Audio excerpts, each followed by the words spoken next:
Quero aproveitar já o gancho que o Magno deixou, lembrou as declarações que o presidente Lula deu, foram lidas como declarações pouco empáticas com a situação vivida pela Ucrânia, que teve seu território invadido pelos russos. O presidente disse, olha, nós reconhecemos a violação do território ucraniano, mas é preciso que ambos pensem na paz, tanto a Rússia quanto a Ucrânia, ninguém está pensando na paz, e isso foi lido como uma equiparação de responsabilidade, sendo que há um invasor e há um invadido, e o invasor coloca como condição para desinvadir, ficar com o que foi invadido, né? Aí fica...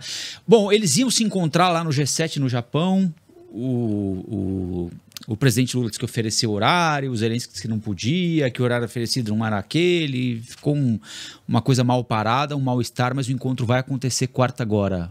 Magno, qual é a tua expectativa para o encontro?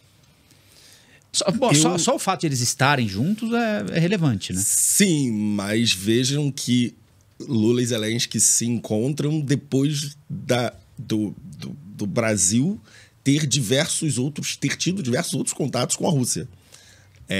Inclusive, Lula tendo dito na semana passada ou retrasada que ameaçado ou falado sobre o Tribunal Penal Internacional, porque, de acordo com as normas do tribunal, o Brasil teria que prender Putin se viesse ao Brasil, e Lula tinha dito que Putin viria ao Brasil. Ou seja, depois do Lula e do governo brasileiro, do Estado brasileiro, estar com os russos algumas dezenas de vezes, estará agora com o presidente ucraniano. Eu espero que o presidente ucraniano consiga explicar para Lula a real situação na Ucrânia e que não é uma discordância entre iguais. É um país que foi invadido e o outro país é um invasor. Duvido que consiga convencer o Lula, duvido que consiga sensibilizar. O Lula não é burro, ele sabe exatamente o que está acontecendo por lá, mas acho que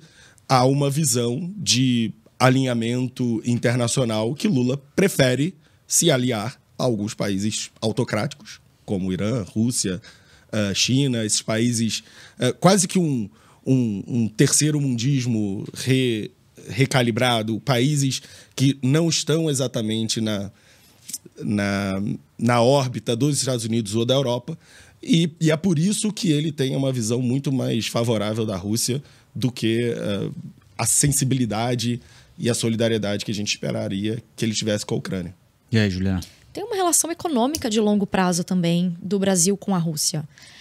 Acho que no ano passado, né, um pouco antes da Rússia invadir a Ucrânia, o então presidente Jair Bolsonaro tinha visitado a Rússia, tinha conversado com Putin a respeito sobre compra e venda de fertilizantes.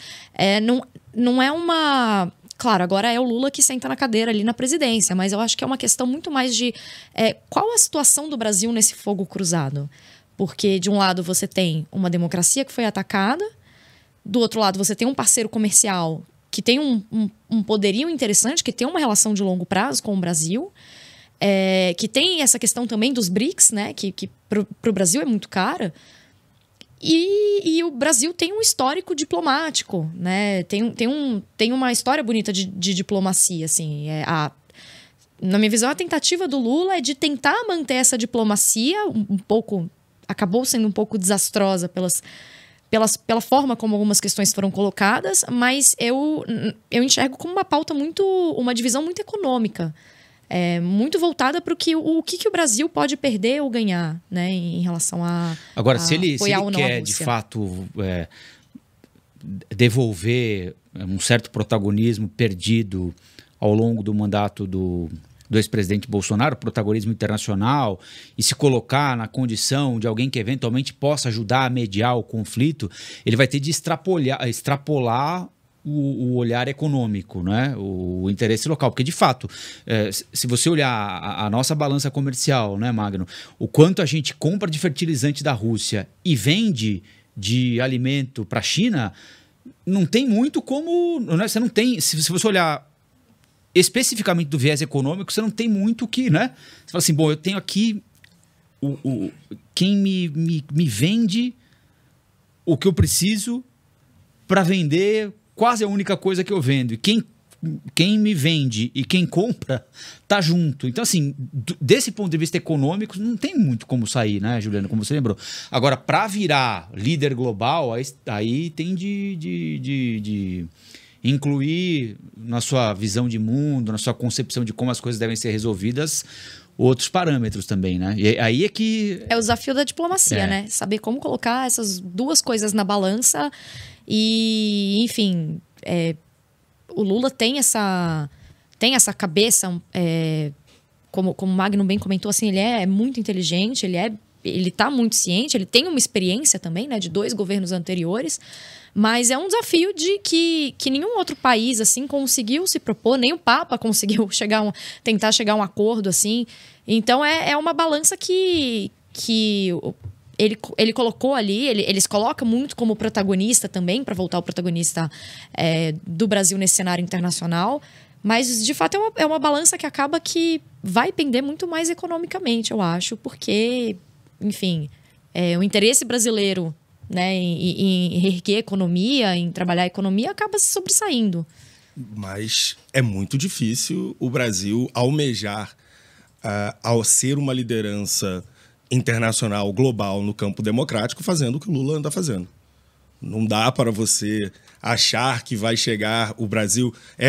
Obviamente, um objetivo do presidente Lula nesse mandato, recolocar o Brasil em destaque no cenário internacional, seja lá o que isso signifique, mas está colocando os pés pelas mãos algumas vezes. Ninguém, para se posicionar internacionalmente, recebeu Nicolás Maduro com honras e dizendo que era tudo narrativa o que se dizia pela Venezuela. Ninguém faz esse tipo de política com Vladimir Putin, com o Irã, ou diz que Putin não deveria ser preso, ou ameaça sair dos acordos internacionais para proteger Vladimir Putin, para ganhar notoriedade internacional. Muitos países conseguiram abertamente dizer que a Rússia estava fazendo errado, sem fazer com que sua posição internacional fosse comprometida. O Brasil não consegue fazer isso.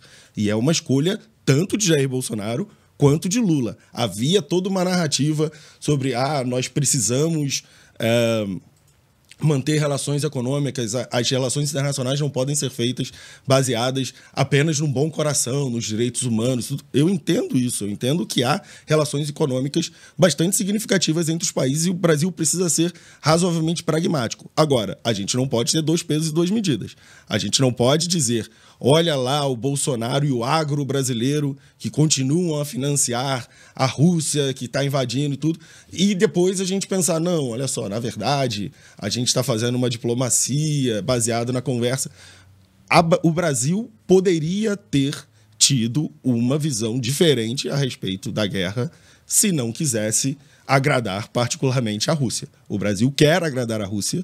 Acho que o presidente Lula tem dificuldade em dizer isso, mas é óbvio, as grandes democracias do mundo não tiveram dificuldade em se posicionar sobre o tema. O Brasil tem dificuldade de se posicionar porque não consegue escolher, não consegue dizer, não consegue se decidir quem está certo e quem está errado.